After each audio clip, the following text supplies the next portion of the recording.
Halo semua sahabat pecinta alur cerita film. Selamat datang di channel Sopo Film. Kali ini, Sopo Film akan merangkum alur cerita film India berbahasa Hindi dengan judul Satyameva Jayate 2.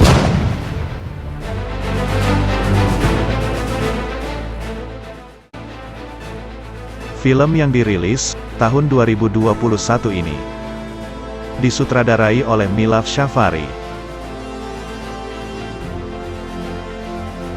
dan dibintangi oleh John Abraham dan Divya Khosla Kumar.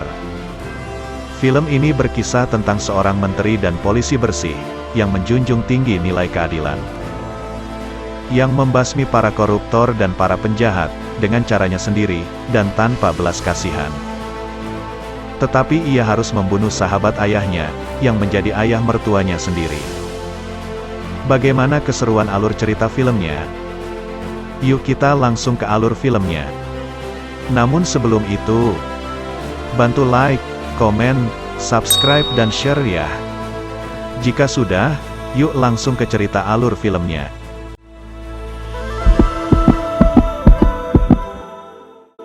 Satya Balram Azad adalah menteri India. Ia seorang menteri yang bersih dan sangat anti korupsi.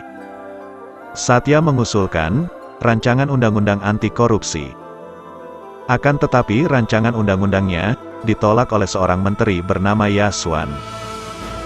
Tidak hanya Yashwan yang menolak rancangan undang-undang anti korupsi tersebut, tapi semua menteri. Karena bagi mereka rancangan undang-undang tersebut tidak menguntungkan bagi mereka semua. Akhirnya rancangan undang-undang tersebut disobek di depan semua menteri dan jajaran pemerintahan.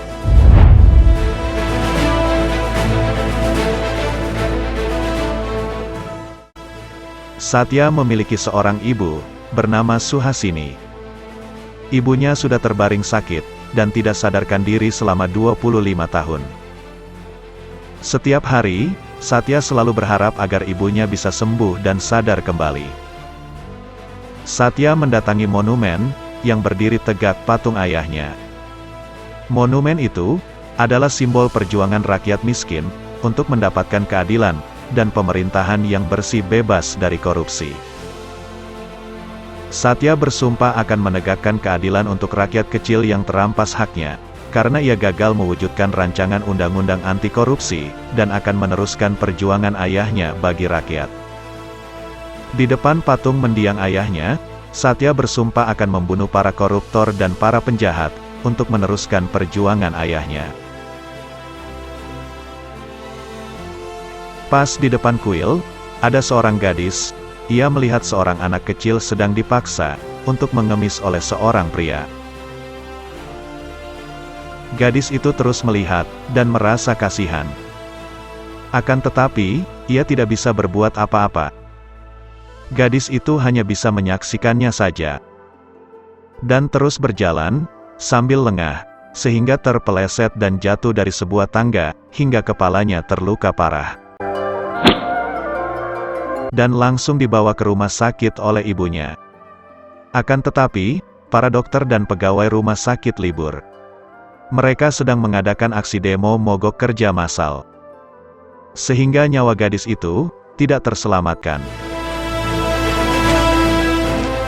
Satya pun mencium siapa yang telah bertanggung jawab atas aksi mogok kerja massal itu. Dan ternyata aksi tersebut adalah demi bayaran, dan yang bertanggung jawab adalah Dr. Awasti. Maka Satya memburu Awasti. Awasti pun dihabisi tepat di sebuah kuil. Awasti dihajar dan dipukul dengan menggunakan lonceng kuil, dan dilempar sampai terkapar, tak bernyawa. Teman ayahnya Satya, yang sekaligus menjadi mertua Satya, datang menjenguk ibunya yang telah lama koma. Dia bernama Tuan Chandra Prakas. Ia menyesal karena tidak bisa menyelamatkan ayah Satya dari tragedi pada 25 tahun silam. Menurutnya, jika ayah Satya masih hidup, tentu ibu Satya tidak seperti sekarang ini.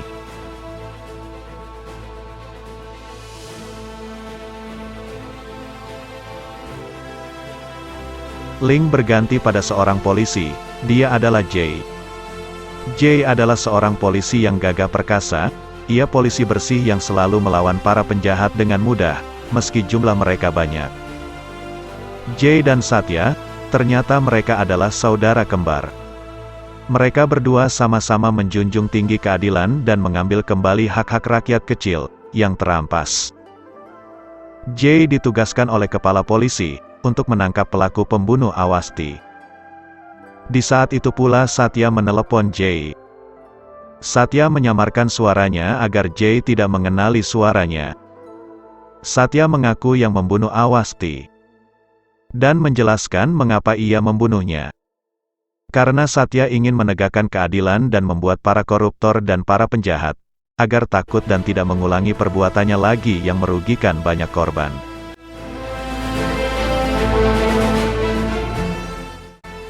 Terjadi musibah hebat, yaitu keracunan massal, dan korbannya tidak lain anak-anak kecil yang tak berdosa, akibat mengkonsumsi makanan dari bakti sosial. Alhasil 40 anak keracunan dan nyawa mereka tak satu pun yang bisa terselamatkan. Satya dan istrinya yang bernama Vidya, mereka mengunjungi keluarga korban yang keracunan makanan. Akan tetapi kunjungannya ditolak oleh sebagian keluarga korban. Karena mereka beranggapan, Satya dan istrinya datang demi mencari simpati demi jabatan Satya sebagai menteri negara. Satya dan istrinya dilempari batu.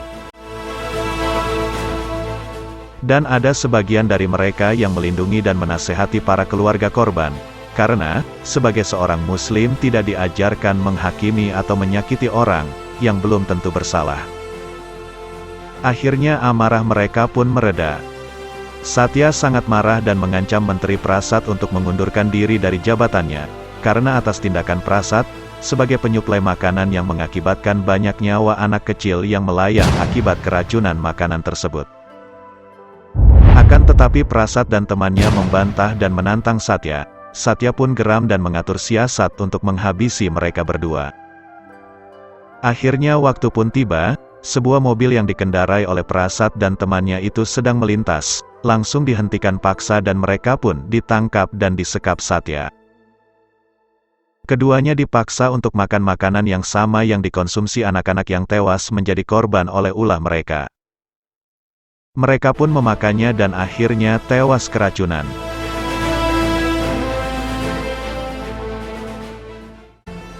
Sebuah tragedi terjadi lagi. Kali ini sebuah flyover runtuh sehingga menelan 15 korban meninggal, padahal flyover tersebut belum lama diresmikan. Di balik kejadian ini yang bertanggung jawab adalah Tuan Joshi. Karena Tuan Joshi lah yang menjadi kepala bagian infrastruktur, dan karena ulah Tuan Joshi yang korup dengan mengurangi bahan baku bangunan dari proyek pembangunan flyover tersebut, sehingga runtuh dan memakan banyak korban. Satya pun memburu dengan menyamar sebagai sopir Tuan Joshi, dan menangkapnya kemudian dibawa ke sebuah tempat. Di saat Satya mau menembak Joshi, tiba-tiba Jay datang, dan ikut menghabisi Tuan Joshi bersama-sama, karena Jay pun geram.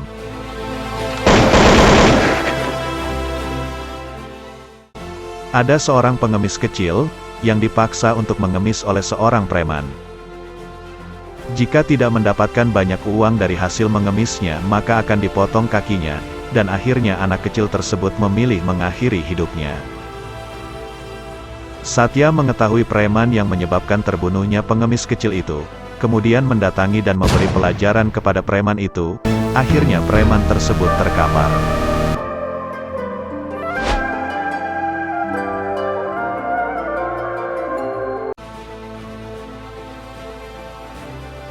Singkat cerita, setelah 25 tahun koma, Ibu Satya akhirnya tersadar, ia adalah saksi kunci pembunuhan suaminya yang ternyata pembunuhnya adalah sahabatnya ayahnya itu sendiri, yaitu Tuan Chandra Prakas.